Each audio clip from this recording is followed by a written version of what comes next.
परमाणु युद्ध की अब है तैयारी। महाविनाश की आ गई है बारी। अमेरिका ने निकाले परमाणु हथियार। यूक्रेन में बह रही है संकट की बयार। भारत क्या करेगा अब की बार? चीन पाकिस्तान का होगा बंटाधार। दोस्तों, अब धरती पर महाविनाश आने वाला है। महाप्रलय ने दस्तक दे दी है। बस एक धमाका होगा और पूरी धरती लाशों से पट जाएगी। लोग तड़प तड़प कर मर जाएंगे। हर तरफ चीख पुकार होगी। लोगों को यम सामने साक्षात खड़े नजर आएंगे। वो मंजर ऐसा होगा जिसके बारे में सोचकर ही आपकी रूह कांप जाएगी। आपको समझ नहीं आएगा कि ये क्या हो रहा है। ये विनाश का कौन सा रूप है जिसके बारे में आपने पहले कभी नहीं देखा और ना ही सुना होगा। आज के इस वीडियो में मैं आपको कुछ ऐसा ही बताने वाला हूं जिसे सुनने के बाद आपकी नींद गायब हो जाएगी। आप डर से कांपने लगेंगे, भगवान को याद करने लगेंगे। तो चलिए शुरू करते हैं। दोस्तों, धरती पर कैसे महाविनाश आने और इस विनाश लीला का भारत पर क्या असर होगा? चीन और पाकिस्तान क्या इससे अछूते रहेंगे या उनका वजूद भी मिट जाएगा? इन सारे सवालों के जवाब मैं आपको दूंगा, लेकिन उससे पहले आपको बता दूं कि इसकी पटकथा कैसे लिखी गई। 81 साल बाद डूब गया रूस का शान। मॉस्को के डूबने से भड़का रूस का गुस्सा। दोस्तों, यूक्रेन ने जंग के 50वें दिन रूसी क्रूजर मॉस्को को डुबोकर राष्ट्रपति व्लादिमीर पुतिन को सबसे बड़ा झटका दिया है।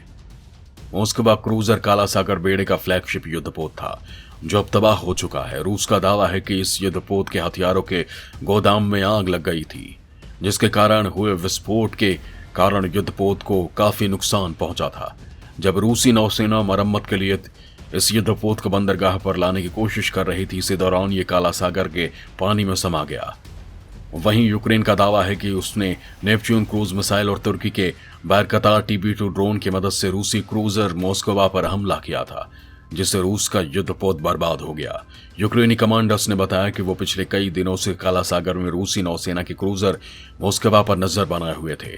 जैसे ही मौका मिला, उन्होंने 12,500 टन के इस विशालकाय क्रूजर पर नेपच्यून क्रूज मिसाइलों और बैरकतार TB2 ड्रोन से हमला कर दिया। सबसे पहले ड्रोन हमला किया गया। इस कारण मॉस्को क्रूजर के प्रोटेक्टिव सेंसर्स अपनी तरफ तेजी से बढ़ते नेपच्यून क्रूजर मिसाइलों को देख नहीं पाए। ये मिसाइल समुद्र के सतह से बिल्कुल नजदीक उड़ान भर रही थी। इस कारण युद्धपोत के रडार की नजरें इन पर नहीं पड़ सकी।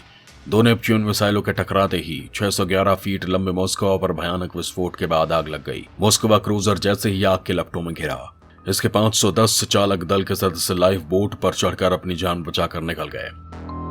पश्चिमी देशों का कहना है कि यूक्रेन के इस ऑपरेशन की रिपोर्ट काफी विश्वसनीय है। पश्चिमी अधिकारियों ने रूस के उस दावे को भी खारिज कर दिया है जिसमें कहा गया था कि मॉस्को क्रूजर पर आग लगने के कारण उसके गोला बारूद में विस्फोट हो गया था। हालांकि अभी तक इस मामले की स्वतंत्र जांच नहीं हो पाई है कि इसके दावे में क्या सच्चाई है, कौन सा देश सच बोल रहा है और कौन सा झूठ। इधर ब्लैक सी फ्लैगशिप युद्धपोत मॉस्को के डूबने के बाद रूस में बवाल मचा हुआ है। सरकारी मीडिया इस युद्धपोत के डूबने को लेकर पश्चिमी देशों को जिम्मेदार बता रहा है। रूसी समाचार चैनल का कहना है कि दुनिया में तीसरा विश्व युद्ध शुरू हो चुका है और पश्चिमी देश धरती से रूसियों का नामो निशान मिटा देना चाहते हैं। रूसी मीडिया ने रूसी जनता को चेतावनी देते हुए कहा कि हम निश्चित रूप से नेटो के खिलाफ लड़ रहे हैं और हमें क्रूजर मॉस्को के डूबने के बदला जरूर लेना चाहिए और जरूरत पड़ने पर परमाणु बम का इस्तेमाल करने से भी नहीं चूकना चाहिए। यूक्रेन के दावे को खारिज करते हुए रूसी मीडिया ने भी दावा किया कि रूसी क्रूजर मॉस्को आग लगने के बाद अपने हथियारों के गोदाम में विस्फोट होने से डूबा था। इधर युद्धपोत के डूबने के बाद रूसी रक्षा मंत्रालय ने चेतावनी देते हुए कहा कि वो आने वाले दिनों में यूक्रेन की राजधानी कीव पर मिसाइल हमले तेज कर देगा। इस चेतावनी के बाद यूक्रेन के नेपच्यून मिसाइल बनाने वाले संयंत्र को भी उड़ा दिया गया। दोस्तों, जिस युद्धपोत के उड़ने के बाद रूस इतना बौखलाया हुआ है, उसकी खासियत क्या है आपको बता देता हूं। दोस्तों, मॉस्को की लंबाई 600 फुट थी, जिसे 1979 में रूसी सेना में शामिल किया गया था। 12,500 टन वजनी इस जहाज पर एक बार में 500 सैनिक तैनात होते थे। ये युद्धपोत S-300 मिसाइल सिस्टम से भी लैस था। दोस्तों, इधर पश्चिमी देशों ने यूक्रेन को हथियारों की सप्लाई जारी रखी है, जिससे युद्ध और भयानक होता जा रहा है। कई इलाकों से रूसी सैनिक पीछे हटे हैं तो कुछ जगहों पर पहले से अधिक भीषण हमले देखे गए हैं। रूस के हमले को देखते हुए अब इस युद्ध पर परमाणु हथियारों के इस्तेमाल का खतरा मंडरा रहा है। अमेरिकी खुफिया एजेंसी ने भी इसकी चेतावनी दी है। यूक्रेन के राष्ट्रपति वोलोडिमिर ज़ेलेंस्की ने भी एक इंटरव्यू में कहा कि दुनिया के सभी देशों को इस संभावना के लिए तैयार रहना चाहिए कि पुतिन यूक्रेन के खिलाफ परमाणु हथियारों का इस्तेमाल कर सकते हैं। ज़ेलेंस्की ने कहा कि पुतिन परमाणु या रासायनिक हथियारों का इस्तेमाल कर सकते हैं क्योंकि उनके लिए यूक्रेन के लोगों की जिंदगी की कोई अहमियत नहीं है। सिर्फ मैं नहीं, पूरी दुनिया सभी देशों को चिंतित होना चाहिए, क्योंकि ये सिर्फ सटीक जानकारी नहीं है बल्कि ये सच भी हो सकता है। उन्होंने कहा कि हमें सोचना चाहिए कि हम डरेंगे नहीं, लेकिन हमें तैयारी रखना चाहिए, क्योंकि सवाल सिर्फ यूक्रेन का नहीं है बल्कि पूरी दुनिया का है।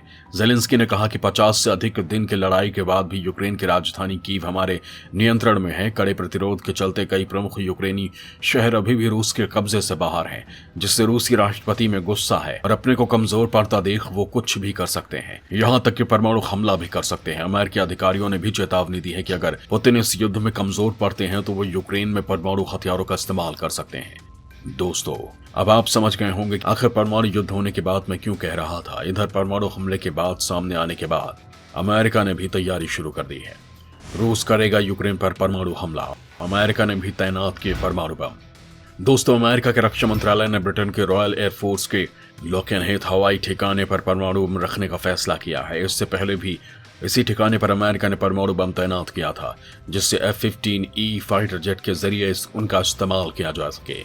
एक रिपोर्ट में कहा गया कि America Belgium, Germany, Italy, Netherlands, Britain और तुर्की में विशेष हथियारों के लिए जरूरी आधारभूत ढांचे पर 38 करोड़ 40 डॉलर खर्च कर रहा है। इस बीच ब्रिटेन के अधिकारियों ने गार्डियन अखबार से बातचीत में इसकी पुष्टि की, लेकिन ये भी कहा कि हम इसके बारे में कोई सूचना नहीं देंगे क्योंकि ये एटम बम सुरक्षा से जुड़ा हुआ मामला है।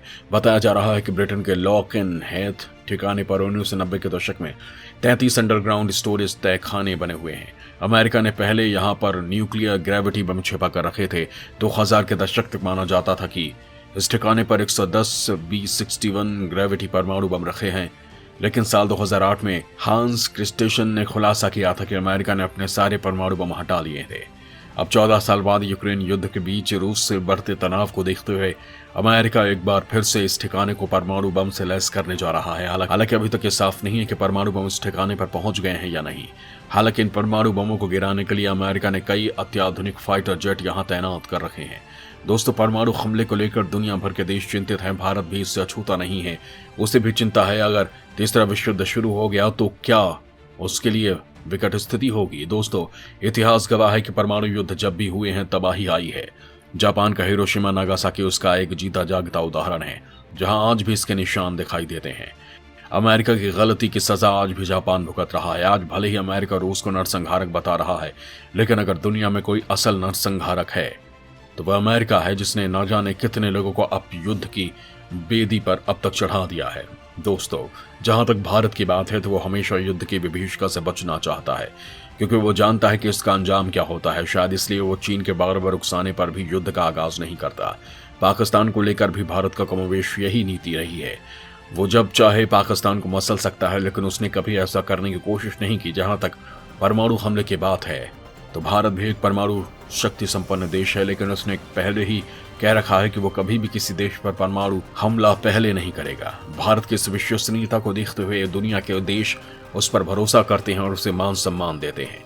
लेकिन पाकिस्तान और चीन को लेकर दुनिया का नजरिया अलग है। विश्व के देश जानते हैं कि चीन और पाकिस्तान एक धूर्त देश हैं, लिहाजा वो कभी उन पर भरोसा नहीं करते हैं। शायद इसलिए अब अमेरिका ने पाकिस्तान से संबंध लगभग खत्म कर दिया है। वहीं चीन को घेरने के लिए भारत के साथ खड़ा हो गया है, क्योंकि उसे भी मालूम है कि अगर चीन को सबक सिखाना है तो उसे भारत की जरूरत होगी। लिहाजा वो यूक्रेन युद्ध में भारत के तटस्थ रहने के बाद भी भारत को अपना अच्छा सहयोगी बता रहा है, उससे संबंध बढ़ाने की बात कह रहा है। दोस्तों, आखिर में मैं यही कहना चाहूंगा कि परमाणु युद्ध से विनाश का ऐसा मंजर सामने आता है जो दुनिया को हिला देती है। लिहाजा मेरी यही कामना है कि भगवान न करे कि एक बार फिर दुनिया को परमाणु युद्ध की त्रासदी झेलनी पड़े। जय हिंद, जय भारत।